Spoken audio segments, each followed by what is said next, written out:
Steve Yockey is the creator, head writer, and co-showrunner of The Flight Attendant on HBO Max, and I'm Riley Chow. Now, you gave interviews while the show was still airing, but the show has been renewed since then. It's moving to Los Angeles. It's been months now, so I want to start at the very end. What's happening with the future of the show? What's happening with season two? We are just about halfway through the writer's room for season 2 right now. And we are starting to kind of juggle around some production options, some production decisions, but it's going really well. It's very positive, and everyone seems really excited about what we have lined up. How about the move to LA? Does that affect the story at all? We knew we were applying for the lottery for the California tax incentive, and so we built the creative around a move to Los Angeles, so that we could really best take advantage of like being here. Like it doesn't make sense to just come here and then shoot Los Angeles for New York. So we wanted to kind of make sure we were maximizing our location. Okay. I understand you don't want to say too much, but what can you kind of tease us with in terms of plot, anybody who's coming back, that kind of thing? Well, I think some of people's favorites will be back. I think it's safe to say Cassie will be back. I think we've already I've always said I feel very strongly that like if we were lucky enough to have a second season, that it would be sort of like a whole new movie, a whole new book, like a whole new Cassie Bowden as the flight attendant, and like dropped into a new adventure. So it's continuing Cassie's kind of emotional journey from season 1 in terms of her relationship to alcohol, but it's a whole new case for her to get involved in. And I think it's a lot of fun. We'll see Annie again. We'll see Megan again. Everyone else, I'll just kind of keep my mouth closed about. Sounds good. This show was kind of set up more the film way, in that you had a producer first, and then they brought you on as the writer, as the showrunner. But you actually have no prior credits as an executive producer, even. So I'm wondering, how they kind of were comfortable hiring you as a showrunner, and how you found yourself in that role. So Kaley found the book, and then Warner Brothers said, yes, let's go all in on this. And then Kaley set it up at the network, she did all the hard part for writers. Like she just took care of everything. So it was basically like an open writing assignment. And I had a job at the time on Supernatural. I had been on Supernatural for many years. It was steady. So I was like, okay, well, since I've got a safe space, I'll just take a big swing with my story pitch. And I thought I'd be knocked out almost instantaneously, but people just kept saying yes. So they hired me, and creatively, everybody was super supportive. And then Berlanti came on, and Berlanti and HBO Max brought in co-showrunners, because I had never done it before, to kind of help keep the train on the track, so to speak. And ended up being a really positive experience. Yeah, I understand they're both leaving, and you're getting a replacement. Can you talk about anything related to that collaboration and whatnot? Yeah, it was Meredith Lavender and Marcy Uland, who are a writing team, and they came in for a year, basically. They said, like, we'll give this a year. They were just coming out of an overall deal. I won't get into too much of their business. And so they came in for a year, and they helped deliver a really killer show. And then going into season 2, which was like, we knew the show was successful, but that doesn't mean there's going to be a season 2 necessarily in streaming, right? But when they decided they were going to do it, there's this writer who's been a showrunner on a couple different things, Natalie Chaidez, who we were lucky enough to trick into coming to work with me on the second season of The Flight Attendant, and it's a lot of fun so far. How much did you have a role in staffing the show, all the department heads and guest directors and all that? In terms of writers, it was pretty much my choice, with a lot of help from Berlanti and Yes Norman Productions in terms of reading. With directors, it was sort of a group decision. Like the showrunners had meetings with all of the directors and then kind of said, these are the people we would like. And then the directors then met with the rest of the producing team. And then we get studio sign off and network sign off. In terms of the department heads, there were some department heads that we kind of met them and we were like, this is definitely the person. And then there were some department heads where Kaley was particularly involved, things that affect Cassie in terms of wardrobe and forms of hair and makeup and stuff like that. And Kaley has a really strong like gut reaction to things. Like she kind of makes decisions from her gut. And so we ended up with some really fantastic people because of that. So yeah. I guess I wonder about these days, there's so much talk about giving more equal opportunities. And I feel like the flight attendant actually has done that. At the very least, there are, women represented across all departments. Was that a factor at all? Yeah, I think representation has always been important to me. As a gay man working in theater, it was important in theater, moving into television. It's important, especially in a show that is really, it's about one woman. We're largely in her POV, but it's about these three women presenting like sort of a broad spectrum of the people that they would actually cross if this were the real world. Makes sense to me. So the show is going to be kind of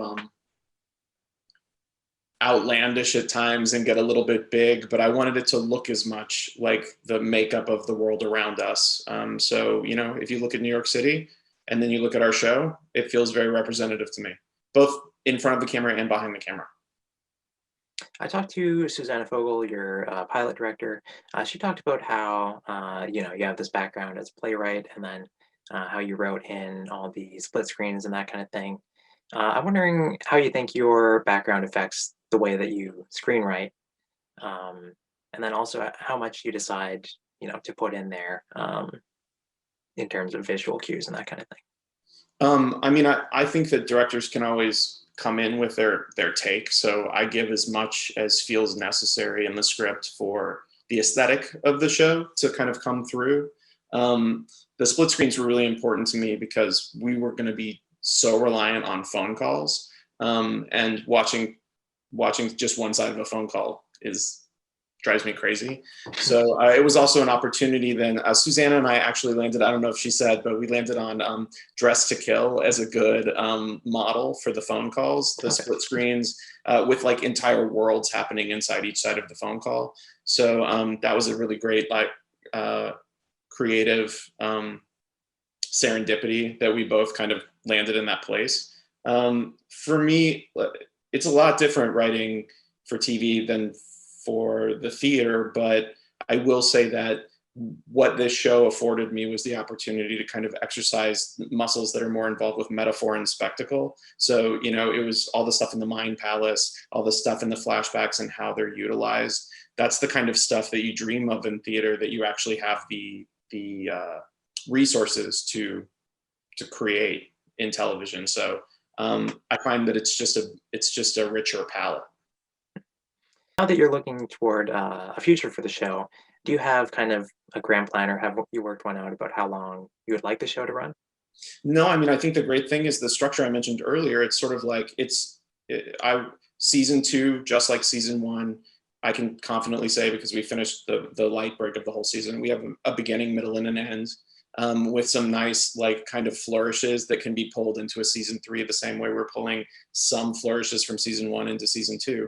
So I think that if there can be like just, like a season 3 that's another new adventure for Cassie Bowden, I think that's fun. It's really fun to think of her as like the Jimmy Stewart role in any Hitchcock film, and kind of drop her into a crazy situation and then watch her work her way back out. I think that's fun, and I think it has a lot of potential for multiple seasons. So we're coming up on the Emmys, and awards tend to be binary. You're a comedy, you're a drama. For the Winter Awards, you went comedy. For the Emmys, you had to appeal, a bit longer process. Can you talk about, going comedy instead of drama for these awards? Yeah, I mean, I think we had to appeal for the other awards as well. Oh, I yeah? think we were Okay. just granted positioning in comedy. Look, I think of the show as a dark comedy. I think without comedy, the show does not work. It would be bleak in a way that would be maybe difficult for people to watch. So for me, there's such a, like you mentioned, there's all these different lengths for shows now. Like people are playing at different lengths. I think there's a lot more genre blending. I think there's a lot more kind of a broader sense of what is a comedy. When something like Fleabag comes along, or, you know, and you're putting it next to like The Big Bang Theory, or there's just, you know, it's kind of these different feels, and it actually makes it feel, I think the variety only helps in the categories, having more options. The show's gotten obviously a tremendous response. I think if there was any criticism of the first season, it might have related to Megan's storyline with Rosie Perez's character. Can you talk about writing that one? Yeah, I mean, for us, from the very beginning, attacking the Megan story was, we sort of like decided from the beginning that's going to be, it's almost like Megan is starring in her own little movie that's running inside of our show. And we always knew that those two storylines were going to kiss in the finale when Megan and Cassie sat down and finally were honest with each other, as opposed to the plot of Megan's storyline dovetailing. We wanted to do it emotionally because we wanted to send Megan off, not wrap her up in Cassie's closure. So Megan has like the down ending, and everybody else kind of gets a relatively happy ending. That was always our plan. I think the network and studio were supportive of it. They definitely asked us, like, this is not what would normally happen, like in structurally.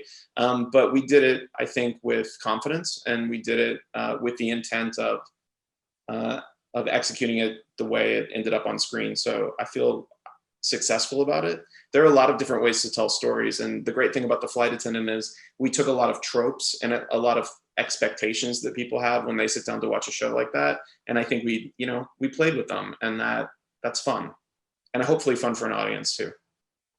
The show is very focused on Cassie, so I want to ask about kind of any collateral damage, where in the finale, for example, then she goes over to Enrico, and then almost gets him killed, and is leaving liquor bottles all over his patio and that kind of thing. How do you make sure that you're keeping the character sympathetic, or is that a concern?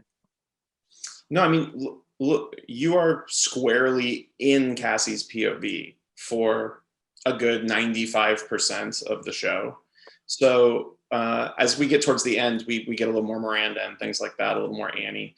I think it wasn't our concern to sort of make Cassie likable, but we did want to make Cassie empathetic. So as opposed to sympathetic, like you can understand you might not agree with what she's doing, but you can understand from her perspective why she's doing it. And it should be a show where you're kind of going like, oh no, Cassie, please don't do that. Like, you like, and listen, I've seen some comments online, because I was tagged in them, that are like, I don't know who made this, but this character is unwatchable because she's doing these crazy things.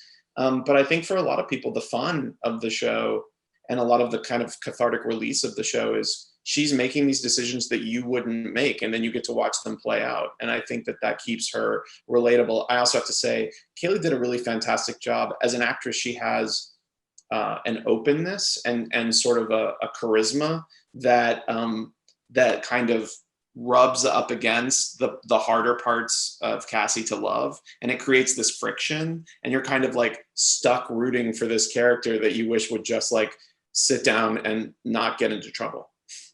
I think it worked out pretty well. Yeah. And finally, I want to ask about all the drinking in the show, just because it seems like she drinks more than is humanly possible.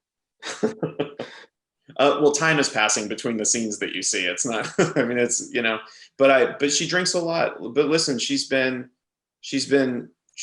at the beginning of the show a functional alcoholic. And she's managing to keep all the plates spinning. And but for this incident, she may have been able to keep doing that for a while. She wakes up next to dead Alex, spoiler alert. And then things get more stressful. The drinking increases, everything gets crazy. And she kind of goes on this journey to recovery. It's not a journey of recovery, because she just at the end is like just starting her recovery.